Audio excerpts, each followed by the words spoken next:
everyone! Let's start A Little Princess. Chapter 1. Sara Crewe. One dark winter's afternoon, a little girl named Sara Crewe found herself rolling through the foggy streets of London toward a new life at boarding school. She sat in the carriage with her feet tucked under her and leaned against her father, who held her in his arms.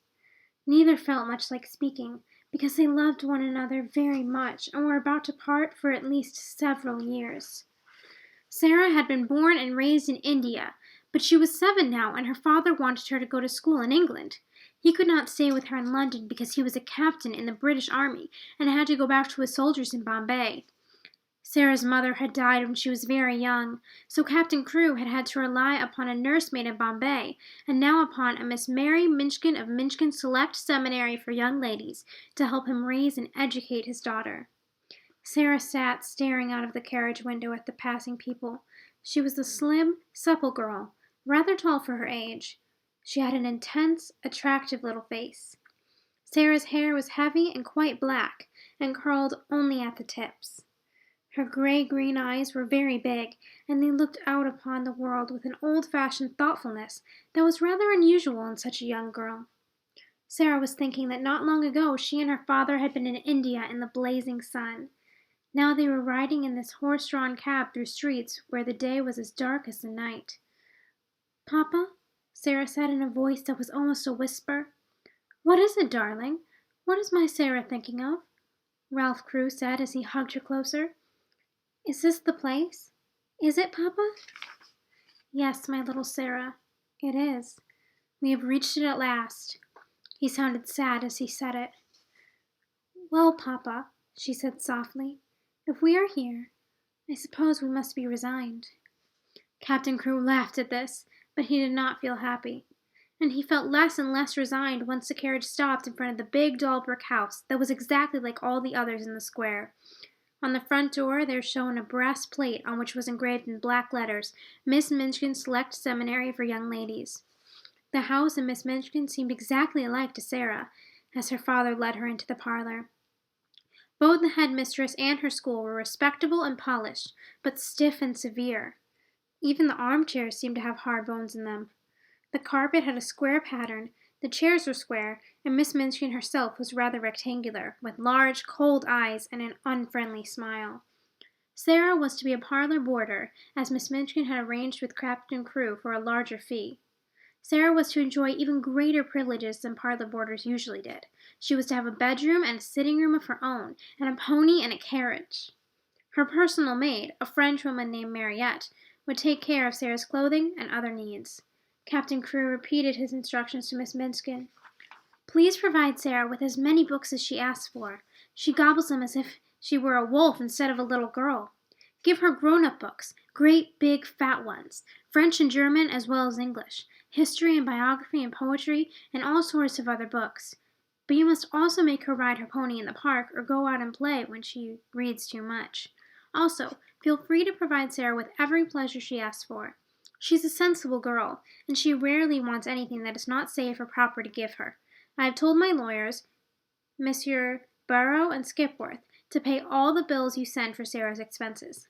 I will keep in touch with them from Bombay, and I will of course write to my darling girl twice a week."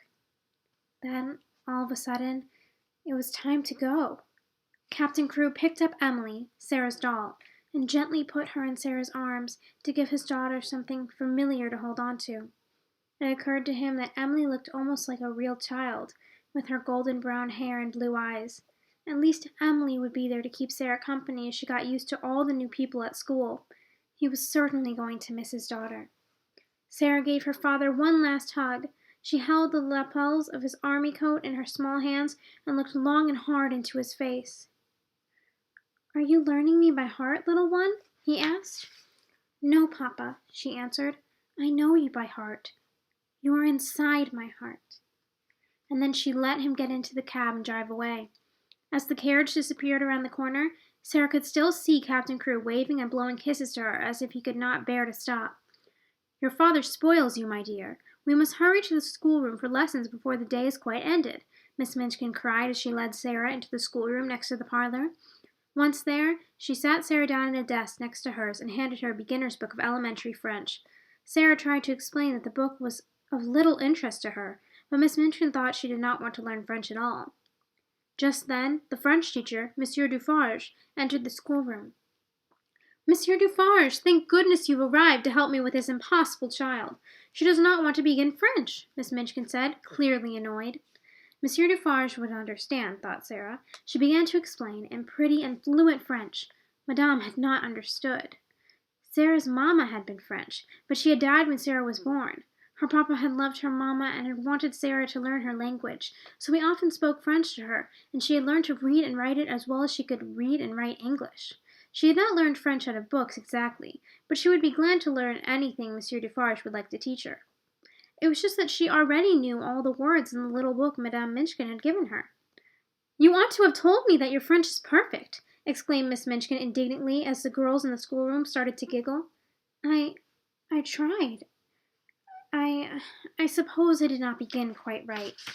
Miss Minchin knew that Sarah had tried to explain and that it had not been her fault that she had not been allowed to speak, but Sarah's giggling classmates made her even more angry.